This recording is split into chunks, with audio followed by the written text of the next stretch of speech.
ہمارا دین ہمیں ایک متوازن زندگی گزارنے کی تلقین کرتا ہے، جس میں ہم اپنے ہمسایوں کے حقوق ادا کریں، جس میں ہم اپنے دوستوں کے حقوق ادا کریں، اپنے والدین کے حقوق ادا کریں، اپنے نفس کے حقوق ادا کریں، اور رزق حلال، رزق طیب اور پاکیزہ رزق کما کر کے جو ہے وہ اپنے بچوں کا پیٹ پالے اور ان کی ضروریات کو پورا کریں۔ 3 نیتیں ہیں رزق کے کمانے کی۔ سب سے پہلے اپنے آپ کو سوال سے بچانا، دوسری نیت اپنے زیر کفالت لوگوں کی ضرورت کو پورا کرنا، اور تیسری نیت کہ اللہ مجھے میری ضرورت سے زیادہ عطا کر دے، تو میں اپنے ذمے کو چیز لے لیتا ہے، نیت میں رکھ دیتا ہے یا کھلی نیت کرتا ہے کہ میں معاشرے کے ان لوگوں کی مدد کروں گا جو کسی وجہ سے کما نہیں سکتے،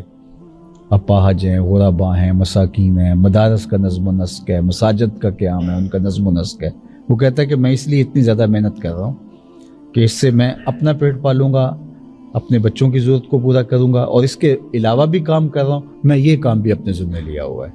تو پھر اس کا یہ سب دین بن جاتا ہے۔ جس طرح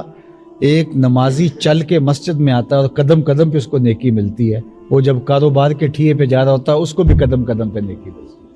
نیت کی خوبصورتی کی وجہ سے ایک عالم دین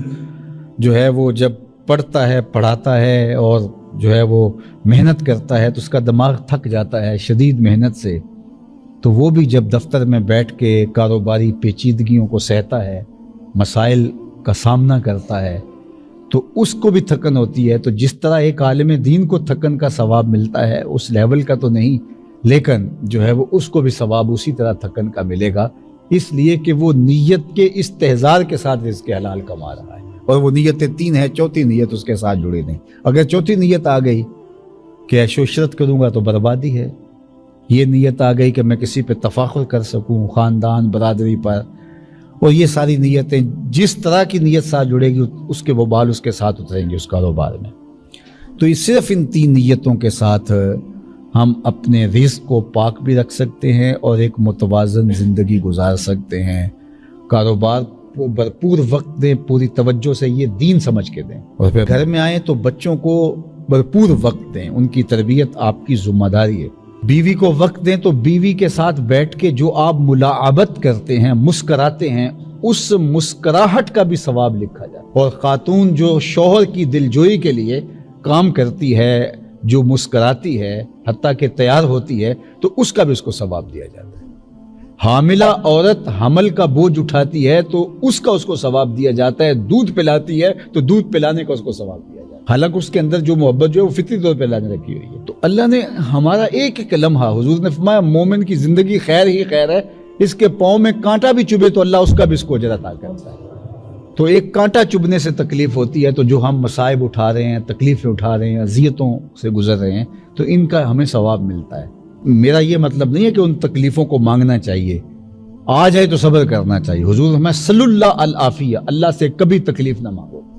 کبھی معاشی بدحالی نہ مانگو، کبھی غربت نہ مانگو، کبھی بیماری نہ مانگو، کبھی جنگ نہ مانگو، یہاں تک فرمایا۔ جنگ بھی نہ مانگو، لڑائی بھی نہ مانگو، لیکن اگر تمہارے اوپر یہ چیزیں آ جائیں، بیماری آ جائے، جنگ مسلط کر دی جائے، غربت آ جائے، تو فرمایا پھر استقامت کے ساتھ جو ہے وہ کھڑے رہو، صبر کرو، حوصلے کے ساتھ کھڑے رہو، جہاں مقابلے کی نوبت آئے مقابلہ کرو۔ تو اللہ سے ہمیشہ عافیت مانگو، تمام امور میں، صحت میں، کاروبار میں، رزق میں، اللہ سے مانگو، اللہ رزق حلال، رزق وسیع، رزق سہل، رزق مبارک اور رزق فراواں عطا کر دے۔ تو اگر وہ عطا کر دے تو اس کا شکر ادا کرو، اس مال کا حق دو، اور اگر نہیں ہے تو جس حالت میں وہ تمہیں رکھتا ہے اس حالت میں اللہ کا شکر ادا کرو۔ ایک روایت میں آتا ہے کہ اگر میری امت کے کسی شخص کے پاس ہے، لو ان الدنیا کلہ بحذافیرہا، اگر دنیا اپنے سارے ساز و سامان کے ساتھ ایک شخص کے بید رجل من امتی، میری امت کے کسی ایک شخص کے ہاتھ میں آ جائے، یعنی دنیا کی ہر دولت، ہر ثروت، ہر اختیار، ایسا ممکن تو نہیں ہے عملاً، لیکن اگر فرض کرو اللہ کسی بندے کو دنیا کی ساری نعمتیں عطا کر دے اور ساری چیزیں اس کے ہاتھ میں آ جائیں اور وہ کہے الحمدللہ، تو فرمایا الحمدللہ کا وزن اس سے بھی زیادہ ہے۔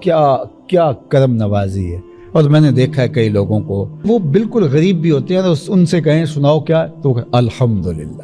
الحمدللہ کے لہجے سے جو ٹپکتا ہوا تشکر ہے وہ اندر کھپ جاتا ہے۔ اور کئی لوگوں کو پوچھے سناؤ، وہ کہتے ہیں بس چل رہی، بس چل ہی رہے ہیں۔ اللہ اکبر۔ تو فرمایا کہ اگر دنیا تمام دولتوں کے ساتھ، تمام اپنی رانائیوں کے ساتھ اگر کسی شخص کے ہاتھ میں آ جائے، اور دوسری جانب فرمایا کہ وہ اس کے جواب میں گئے الحمدللہ،